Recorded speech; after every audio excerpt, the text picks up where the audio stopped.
Hi everyone, welcome to episode 8 of vlogs की विधि। ये बहुत टाइम बाद एक व्लॉग आ रहा है और last vlog episode 7 was uploaded in the year 2023 और वो शायद लास्ट व्लॉग था 2023 का। And this is now the first vlog of 2024 after 3 months of the year. सबसे पहला क्वेश्चन तो यही है that where have I been. तो कुछ लोगों ने मेरे से पूछा था कि why are vlogs not coming, why cover videos are not coming. तो thank you so much for that concern first of all. और इतना बड़ा मेजर कुछ रीज़न नहीं था ऐसे गायब हो जाने का। इट वॉज जस्ट कि कुछ ना कुछ चीज़ें हो रही थी बीच में, काम था या कुछ भी ऐसे बिजी हो जाना, अचानक से ऑक्यूपाइड हो जाना, वैसा कुछ चल रहा था। बट ऐसा कुछ नहीं था कि मैंने छोड़ दिया था या मेरा मन नहीं है या वैसा कुछ भी। काफ़ी टाइम से देख भी रही थी कि डाली नहीं है मैंने वीडियोस, अब मुझे वीडियोस बनानी पड़ेंगी। और एक और चीज़ हो रही थी कि जब भी सैटरडे आ रहा था, जैसे मैं सैटरडे नाइट्स को कवर अपने रिकॉर्ड करती हूँ, तो सैटरडे आ रहा था तो मेरा गला ख़राब हो रहा था या जुकाम हो रहा था या कुछ वैसा, कुछ मतलब वैसा हो रहा था, या मैं जाग नहीं पा रही थी ज़्यादा टाइम तक। तो वैसी चीज़ें हो रही थी कॉन्टीन्यूसली, काफ़ी टाइम तक होता रहा।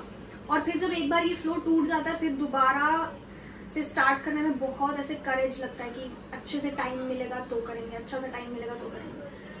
तो वही सब चल रहा था और अब तक मैं मेरे ख्याल में 1 साल की ड्यूरेशन में ये चीज़ें बहुत बार बोल चुकी हूँ। दोबारा 2 वीक तक बंद करके या 1 वीक तक बंद करके फिर से आके बोल चुकी हूँ मैं कंसिस्टेंट रहूँगी या मैं कंसिस्टेंट रहने की कोशिश करूँगी। बट अब मुझे नहीं लगता मैं बोलूँगी ये चीज़।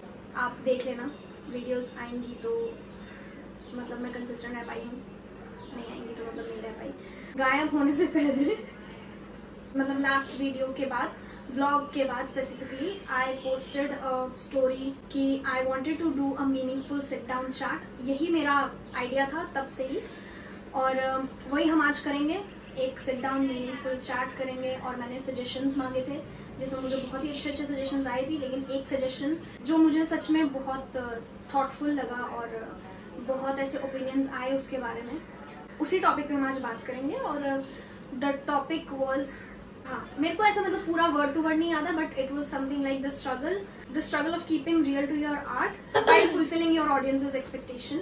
तो मतलब balance between both, that you keep real to your art and you also work according to your audience expectation. जब मैं इस बारे में सोच रही थी, मैंने तो ये पहली बार तो मैंने जब टॉपिक ये पढ़ा मुझे बहुत अच्छा लगा, मुझे बहुत इंटरेस्टिंग लगा ये टॉपिक। और मैंने जब सोचा थोड़े दिन इस टॉपिक पे कि मेरे क्या ओपिनियंस हैं इसमें, मैंने पहले कभी नहीं सोचे थे कि मैं क्या सोचती हूँ इस बारे में, बट अभी थोड़े दिन से मैं सोच रही हूँ।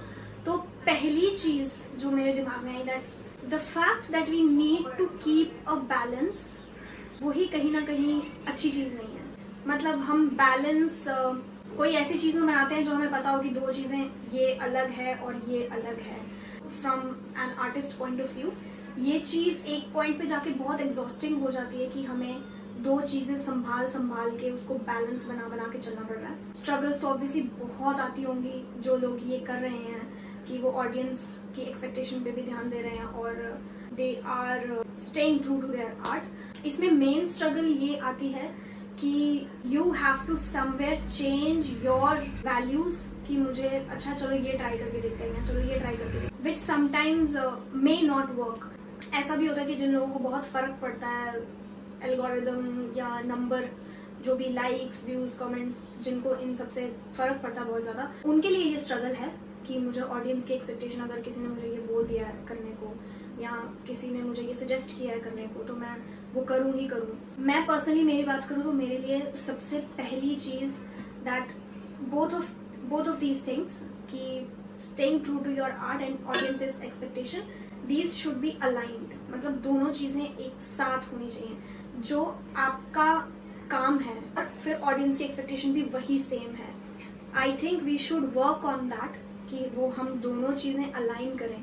अग्रीड कि हर टाइम अलाइंड नहीं रहेगा, विथ टाइम आपके नए व्यूअर्स आएंगे, नए फॉलोअर्स बनेंगे, नए लोग आपका काम देखेंगे, सुनेंगे, तो वो हर टाइम अलाइंड नहीं रहेगा। People will come and try to change your जिस भी जॉनरा स्पेसिफिक, जो भी आपकी स्पेसिफिकेशन है जिसमें आप काम करते हो, वो चेंज करने की कोशिश करेंगे। अभी जैसे मैं म्यूज़िक की बात करूँ तो म्यूज़िक में कुछ लोगों को पार्टी सॉन्ग्स या वो सब अच्छा लगता है और कुछ लोग are more into Sufi music and spiritual music और डिवोशनल म्यूजिक, उस सब में वो ज़्यादा इंटरेस्ट रखते हैं, जबकि कुछ लोग पार्टी सॉन्ग्स, डीजे और वो सब में इंटरेस्ट रखते हैं। तो इट इज़ वेरी सब्जेक्टिव, ये ऑडियंस के लिए भी सब्जेक्टिव है और ये आर्टिस्ट के लिए भी सब्जेक्टिव है। ये स्ट्रगल्स हमारी कम हो, now will talk about that, या तो अलाइंड हम रहें उस चीज़ के साथ, या फिर हमारी स्ट्रगल्स कम हो। अगर हम अलाइन नहीं भी रह पा रहे तो स्ट्रगल्स एटलीस्ट हमारे पास कम हो। मुझे पर्सनली ऐसा लगता है कि अलाइन रहनी चाहिए दो चीज़ें, और हमें रोज़, मतलब जिस टाइम भी हम कोई कंटेंट बना रहे हैं, जिस टाइम भी हम अपने आप को प्रेजेंट कर रहे हैं, हमें ये सोच के करना चाहिए कि ये दोनों चीज़ें अलाइन रहें, अलग अलग ना हो, कि हमें स्ट्रगल करनी पड़े बैलेंस करने में।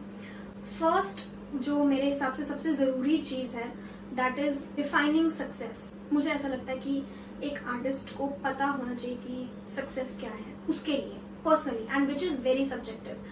मतलब इतना एक्सट्रीम पे जा सकती है ये डेफिनेशन कि एक चीज़ जो मेरे पास आज है और मैं शायद रोज़ इग्नोर करती हूँ, वो किसी के लिए सक्सेस है, मतलब वो लाइफ की सक्सेस है उसके लिए। और किसी एक के लिए सक्सेस ये हो सकती है कि मैं इमेजिन भी नहीं कर सकती कि वो चीज़ एग्जिस्ट भी करती है। तो इतने एक्सट्रीम्स के भी बीच में जो भी चीज़ें आती हैं, जो भी डेफिनेशन सक्सेस की बनती हैं, वो सब सही है, कुछ गलत नहीं है, और सबके लिए अलग अलग लेवल की सक्सेस की डेफिनेशन हो सकती है, और एस्पेक्ट्स भी अलग हो सकते हैं। जैसे कुछ लोग फैमिली सेंटर्ड होते हैं, उनको लगता है कि मैं फैमिली के साथ टाइम स्पेंड करूँ, मैं सब कुछ फैमिली को दे सकूँ, तो वो मेरी सक्सेस है ना। या कुछ लोग होते हैं जो सेल्फ सेंटर्ड होते हैं, जो बोलते हैं मैं अपने लिए ये कर पाऊँ, मैं घर खरीद लूँ, मैं सब चीज़ें अपने जो उनके शौक होते हैं वो पूरे कर पाऊँ, तो मेरे लिए वो सक्सेस है। कुछ लोग मटीरियलिस्टिक, यही सेम, जो थोड़े ज़्यादा होते हैं, वो समझते हैं कि मैं ये खरीद लूँ, वो खरीद लूँ, मैं इसको ओन कर लूँ, वो ओन कर लूँ, तो मेरे लिए सक्सेस है। कुछ लोग स्पिरिचुअल एस्पेक्ट के होते हैं, जिनको इतनी ही सक्सेस चाहिए होती है कि वो स्टेबल रहें, उनका माइंड और ये सब, लाइक वो थोड़ा अलग पर्सपेक्टिव से देखते हैं ये चीज़। तो success is different for everyone. अगर आप मेरे से पर्सनली पूछो तो मेरा स्पिरिचुअल एस्पेक्ट वाला है सक्सेस का मीनिंग, सक्सेस की डेफिनेशन अलग अलग होती है सबके लिए, और वो अपने आर्ट के थ्रू वो अचीव करने की कोशिश करते हैं। एक बार आपको डेफिनेशन आपकी पता चल जाए कि मेरे लिए सक्सेस क्या है, मेरी आइडियल लाइफ मेरे लिए क्या है, या आइडियल बीइंग मेरे लिए क्या है, तो वो हमें अगर पता हो तो हम फिर सेकंड स्टेप पे आते हैं, जो है हमारी वैल्यूज़। हम फिर अपनी जो वैल्यूज़ हैं हम वो समझ पाते हैं कि हम कैसे हैं एज अ पर्सन, हमारी क्या वैल्यूज़ हैं, हमें क्या चीज़ें अच्छी लगती हैं, हमें क्या चीज़ें अच्छी नहीं लगती, हम कौन सी चीज़ें ज़्यादा इन्जॉय करते हैं, कौन सी चीज़ें थोड़ा कम इन्जॉय करते हैं, हम क्या चीज़ ऑडियंस को दे सकते हैं और क्या चीज़ हम नहीं दे सकते। मतलब जो है which is a part of your profession but you cannot give it to the audience. Art is very personal to somebody, और मुझे लगता है आर्ट सिर्फ ये नहीं है कि मैं म्यूजिशियन हूँ तो मुझे हर कुछ करना है। आर्ट डिफाइंस यू, मतलब आपकी पर्सनालिटी ऑडियंस तक पहुँच रही है थ्रू योर आर्ट। तो इस चीज़ का बहुत ज़्यादा रोल है इसमें, आपकी वैल्यूज़ का, कि आपकी क्या वैल्यूज़ हैं। अगर आपने ये डिसाइड कर लिया कि आप एक स्पेसिफिक चीज़ को ही लेके आगे बढ़ोगे, तो लोग होंगे जो आपको दूसरे, जो आपकी ऑडियंस एक्सपेक्टेशन की जहाँ बात आती है, वो आपको पूछेंगे या आपको सजेस्ट करेंगे कि आप ये करो, वो करो। उसमें आप देख सकते हो कि आपको क्या ट्राई करना है, या लगता है आपको कि ये भी मैं कर सकता हूँ या कर सकती हूँ, वो आप कर सकते हो। बट कोई चीज़ जो आपको पता है कि नहीं, this is not who I am, ये मैं नहीं करूँगा या ये मैं नहीं कर पाऊँगी, तो वो आप छोड़ सकते हो। उसमें वो ट्राई वाली बात नहीं है, उसमें वो पैशन वाली बात नहीं है। It's just that you know that it is not my personality, और I don't want to present myself in that way. Being honest with yourself is very important.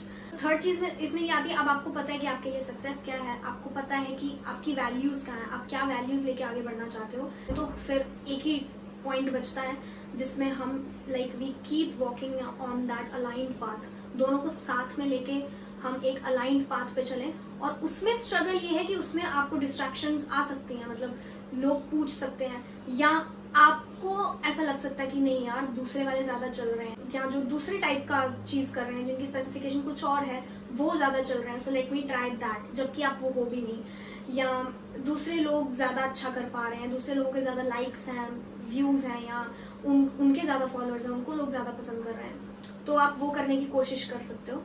But in the real sense ये this is a journey of understanding the artist, मतलब audience के लिए this is the journey of understanding the artist, and for artist it is the journey of understanding his or her audience. हमें कभी कभी numbers बहुत affect करते हैं कि व्यूज इतने आ रहे हैं या लाइक्स इतने आ रहे हैं, या कुछ भी चीज़ हमें बहुत अफेक्ट करने लग जाती है कि उसके ज़्यादा है या उसके ज़्यादा है या उसके कम है. इट इज़ ओके, मतलब हम अगर इस चीज़ के साथ पीस पे रह सकें कि we are on our journey, और जब एक टाइम पे आपकी अपनी ऑडियंस, हमारी अपनी ऑडियंस बनेगी, वैल्यूज़ के साथ ट्रू रह के, अपने आर्ट के साथ ट्रू रह के बनेगी, वो हमारी genuine, that will be our true audience. अभी जैसे मैं हूँ, मैंने अभी स्टार्ट ही किया है. मैंने जब लॉकडाउन में कवर्स डालने शुरू किए थे तो लोगों ने बहुत पसंद किए थे, और ऐसा भी नहीं है कि पूरी दुनिया ने ही मुझे फॉलो कर लिया था या पूरी दुनिया ही मुझे पसंद करने लगी थी. नहीं, कुछ गिनती के लोग थे, और अभी भी कुछ गिनती के लोग ही मुझे सुनते हैं. जो आगे गिनती के लोग ऐड होना चाहेंगे, फॉलो करना चाहेंगे, वो करेंगे. जो नहीं, जिनका वो टेस्ट नहीं है एज एन ऑडियंस, वो नहीं करेंगे. So I have to be at peace with that. तो ये बहुत एक पेशेंस वाली चीज़ है मेरे हिसाब से. ये जो स्ट्रगल है दोनों की, ये खत्म करने में हमें काम करना चाहिए. हम जब कंटेंट बना रहे हैं या हम जब कंटेंट दे रहे हैं, तो हम इसी बात को ध्यान में रखें कि हम ये दो चीज़ों में बैलेंस करके, बैलेंस, मेरी स्वेटशर्ट पे भी आज बैलेंस ही लिखा है. इसकी है इसकी स्वेटशर्ट है.